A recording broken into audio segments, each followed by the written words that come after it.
5 things that are part of being a normal eater. Eating past comfortable fullness, going back for more, not eating a vegetable all day, honoring a craving, and eating out of boredom. Look, just because it says normal doesn't mean that it's a good thing. Plus also, way to go saying it's perfectly fine normal to eat to the point where your stomach hurts. Really nailed it from the get-go on that first one there, didn't you? Hello everybody and welcome back to another video for the day. We're going back into r/Fatlogic, and if you guys would like to be absolutely amazing, show your support, and see more videos like this one in the near future, be sure to hit that like button, leave a comment down below to start up them wholesome internet discussions, or just recommend a video game in the background. I've been on the fence about switching from Fall Guys to D2, and if they ever add Ratchet & Clank's first 3 games onto the PlayStation Network, you can guarantee it's coming onto the channel. And if you have not already, subscribe to the channel and turn on them notifications. I can guarantee you if the channel hits the 5-digit funny number, you can know for a fact it's going to make its way here. The pursuit of weight loss is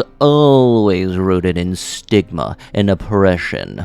Always. Yes, I feel so oppressed because I'm trying to do something to better myself and make it so that I don't have a resting heart rate at work of 100. I've actually been working on my mental and physical health, so I'm actually down to the 80s for resting heart rate when I'm at work. So, I think that's pretty good. Normally, I'm in the 60s and 70s at home, but like at work, it's environment-based stress. But yeah, way to go saying that if somebody does something to better their physical health, they're definitely oppressed. That totally makes sense. What do you want to try to compare weight loss to this time? Because I'm fairly certain you've already brought race up in the past. What are you going to try to compare it to and say that it's worse than now? Each large muscle of a bodybuilder represents a language he didn't learn, a poem he didn't read, a fun fact he never memorized. Yeah, that's all fun and games until you keep on spouting this around and then you get decked by a bilingual bodybuilder that then tells you that the mitochondria is the powerhouse of a cell. People, when someone who's overweight can't lose weight on the gym due to genetics. You know all the information about the fat gene that's been going around. You would honestly think somebody would be able to point out where on the chromosomal chain is in fact the fat gene. Where in fact is the genetic code that states that you are going to soon in your future be a cast on my 600-pound life. I will never find love. Imagine going through the 5 stages of grief, not over one particular person either. Imagine grieving a dead love life, no possibility of finding a soulmate, no possibility of ever getting married or having kids because you're ugly. Men are only truly attracted to women under 130 pounds. As a woman who is 2 times heavier than that weight limit, my love life is hopeless and I'm going to die alone. It really makes you wonder if life is even worth living. I don't think it is, to be honest. Weight loss is not an option for me. I've tried, believe me. I move more than most thin people do. I've been walking miles every day and the weight hasn't come off.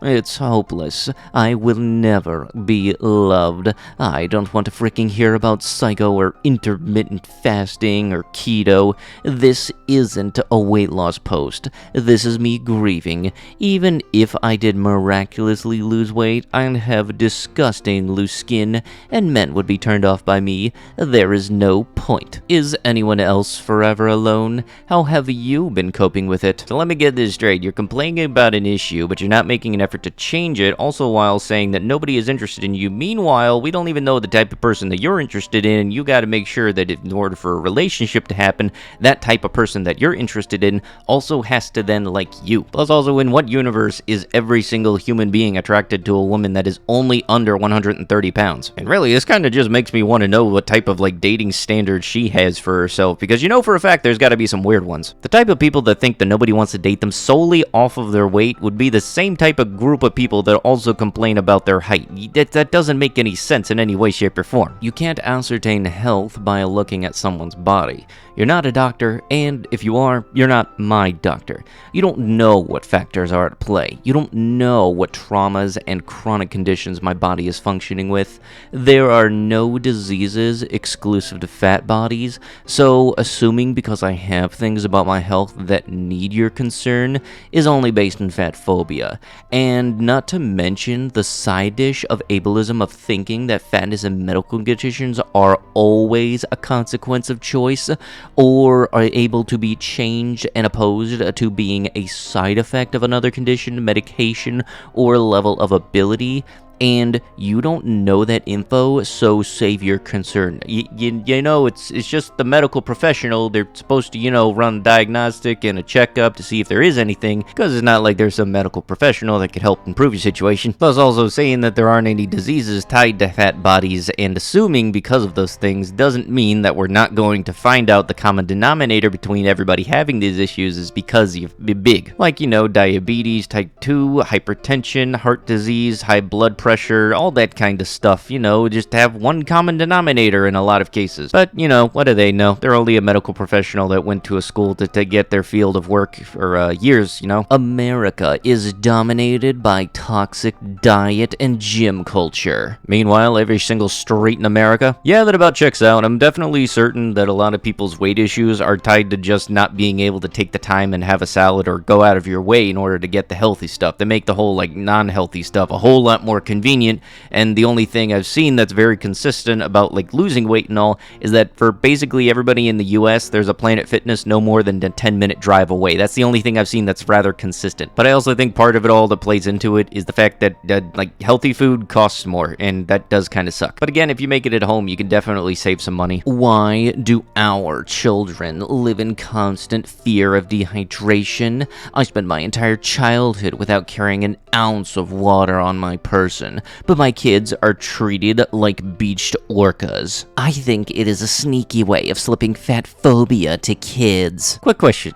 What? Yes, don't you know, I would like to have a diet water, please. Also, why ding up here acting like you can't go into any fast food restaurant and ask for a plastic cup to get water? Took a large shirt out of a skinny girl's hand at a thrift store today. This one's for the fat girls. So let me get this straight. You only have a problem with people gatekeeping clothes when they don't offer it in your size. Meanwhile, you think it's perfectly fine to swipe stuff that just so happens to be your size out of somebody who likes baggy clothes? Let me know what store you shop at so I can do something that apparently will piss you off but doesn't affect you negatively in any way, shape, or form. Because I can guarantee you, if somebody's existence pisses you off, that person finds out, they're gonna very much want to continue existing to piss you off more, just out of spite. The Diet Culture Kid says, my body and other bodies can and should conform to the thin idea through restriction. My body is good no matter its size, and I can choose a variety of foods to fuel it well. The Anti-Diet Kid says, a system of weight loss and depression rooted in racism and patriarchy is unjust. All bodies are good bodies, and all bodies deserve respect and care. Since it's almost January, a quick PSA. If your goals for 2022 include looking less like me, I'm unfollowing you. Yes, well, you look at that, the newest thing that's gonna be burning all of the bridges, individuality and uniqueness. I don't care what vocab you couch it in, a fitness, personal health journey, etc. It's all diet culture, and it's all toxic. And every time you post about your success, you tell your fat friends exactly what you think of us. Let me guess, you have a problem with somebody else's stuff even though it isn't hurting you. You're very much right up there with the type of character that would say, I am never shopping here again. You just lost a customer, just because I know for a fact this person would say you had lost a follower. If I make an effort to lose weight and other people don't like that, well, guess what? I'm still gonna do it. When everyone is ordering salads and iced tea, but you wanted to actually enjoy the money you're spending at the restaurant. Look, if you're spending your own money at a restaurant, screw what everybody else is getting. The whole table could be getting a salad, but if everybody's getting single checks, order the burger you want. You shouldn't feel attacked by everybody else getting a salad. Also, at the same time, if the people you are dining with decide to criticize you because you want to get a burger versus them getting a salad, and it's like, oh, you shouldn't be having that. That's not anybody you should be hanging around. Burgers are good from time to time, and definitely is a good thing to have every once in a while. Not in a good sense of healthy, but a good sense of it's a good mental state food. I have not once ever seen anybody have a hamburger and they were sad afterwards. Ex-fans are the worst, literally. They never shut up about it. It becomes their whole personality. Anybody want to fill these people in on what the definition of irony is? Plus, also, last I checked, anybody that's lost a lot of weight in addition to myself from my own experiences, I make one Facebook post about it, and then I shut up about it. For me, with my weight loss, I only talked about it whenever anybody had mentioned it. If they hadn't seen me in a couple of years, and the last they remember I was a squishy dude, then yeah, we would have a conversation about it. But aside from that, I would not talk about it. I'm not making it my whole personality that I lost weight, I'm just happy and thinking the fact that I actually did it. There was a recent tragic event in Orlando in which a teenage boy died on an amusement park ride. There are stories blaming his weight, the ride operators, and lack of oversight, but I haven't seen anything blaming the architects/builders of the ride who couldn't be bothered to build a ride that was safe for fat bodies. If they prioritized building a ride to accommodate all bodies, the boy might be alive today. Yeah, but if that ride involves physics, which you're very much not taking into account here, anybody's body mass, if they're over a certain weight, can offset the physics. And even then, that line is usually set at around 300 to 350 pounds. Co-opted of movement that was never meant for you is ironic when in reality that's exactly what fat liberation activists have done. They constantly decenter and drown out the people who can't actually change their body, i.e. burn survivors, / people with birth defects, etc. Yeah, that very much is true. Originally they had the body positive movement, which was for people such as burn survivors, scars, people with like an amputee, stuff like that. People still trying to give them self-confidence, even though they have things with themselves that they are not able to change. And then also at the same time, there's also the whole healthy at every size movement, the Haze stuff. And unfortunately, some people get the two mixed together, and in some cases people were saying that the body positive movement is just the exact same thing as Haze, or Haze took it over. They're very much two different things. I'm all for body positivity and thinking that you can be attractive whenever, like, if you have any type of defect with you.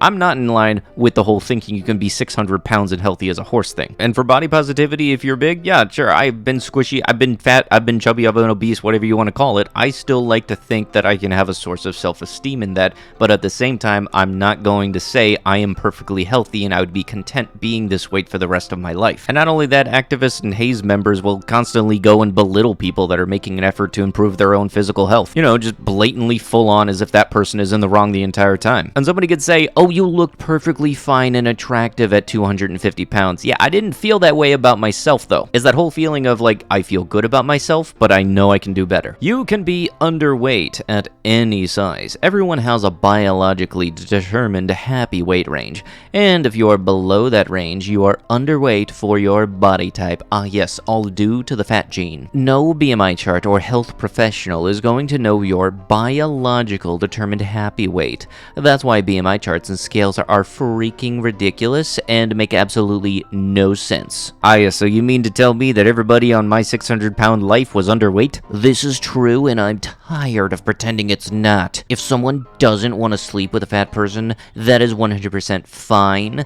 but it's also fat phobia. If someone doesn't want to sleep with a BIPOC, I'm not going to force them, but it's also racism. All bodies are lovable. So let me get this straight. By that logic, you'd be willing to sleep with anybody and everybody that walks up to you and asks to do the under the sheet shuffle, or is that different? Thin privilege is never having to choose between wearing a seatbelt or a coat. I'm a little bit of a big person myself, and I've had friends who are even bigger, but even then they get to have both. I don't know how big you have to make that decision. Thin privilege is fitting in an inner tube for lounging in the pool or floating down the river. Why don't you just go bring yourself? They have designated ones that are there for everybody, but if you're a bigger person, why don't you just bring your own? Thin privilege is being held to lower dress and grooming standards to look acceptable. Thin privilege is the ability to fit comfortably in the seat of any given car, or fit in a seatbelt, or fit in any given car,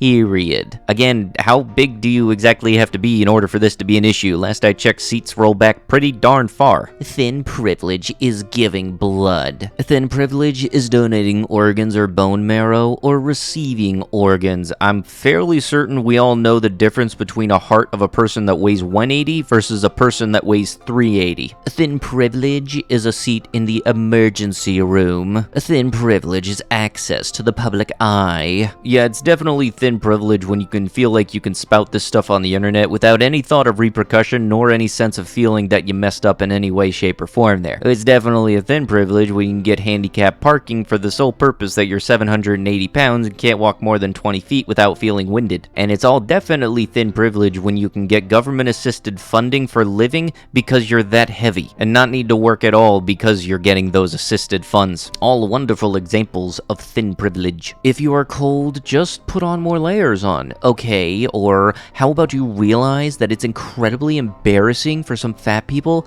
because the industry simply does not make clothing big enough for adequate layering, and then you are embarrassed because your winter coat doesn't even button up all the way and are too tight in the arms, and you just want to cry. Hashtag fatphobia, hashtag TW fatphobia. Honestly, I think if you have to deal with that, having to try to put on a jacket, I think it's time to get a new jacket, because last I checked, that only happens if you try to get exactly the form-fitting jacket. Do what I do. I always get like 2 or 3 sizes extra large. But with that, that is going to have to be it with the video. If you guys would love to be absolutely amazing, show your support, and see more videos like this one in the near future, be sure to hit that like button, leave a comment down below to start up them wholesome internet discussions, and if you have not already, subscribe to the channel and turn on them notifications. Maybe check out the playlist at the end card. You might find something you like. But with that, I'll be sure to see you guys in the next one. Thank you so much for watching, and bye-bye.